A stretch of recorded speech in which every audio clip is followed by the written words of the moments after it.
నియోజకవర్గం Achampet police station వద్ద అనూష బంధువులు ఆందోళన చేపట్టారు. ఇంట్లో ఉరి వేసుకుని అనూష ఆత్మహత్యకు పాల్పడింది. భర్త రాఘవ చంపి ఆత్మహత్య చేసుకున్నట్టు చిత్రీకరించారని బంధువులు ఆరోపిస్తున్నారు. పోలీస్ స్టేషన్ వద్దకు చేరుకున్న అనూష బంధువులు న్యాయం చేయాలని డిమాండ్ చేస్తున్నారు. న్యాయం కావాలండి. ఆ అమ్మాయి ఎందుకు చచ్చిపోయింది, ఎందుకు చంపబడింది అనేది న్యాయం కావాలి మాకు. ఎంత చిత్రవాదనలు పెట్టినా కానీ మాకు ఇంత విషయం చెప్పలేదు. ఆ అమ్మాయి ఎప్పుడు అలాంటి పనులు చేయలేదు.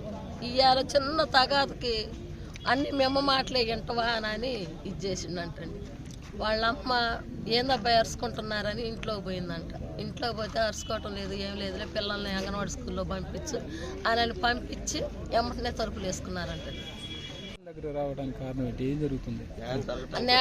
న్యాయం కోసం వచ్చామని.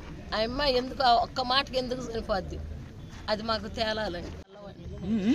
న్యాయం జరగాలి మాకు. ఆ అమ్మాయి ఎందువల్ల చనిపోయింది అనేది మాకు న్యాయం కావాలి. అది జరిగిన దాకా మటుకు మేము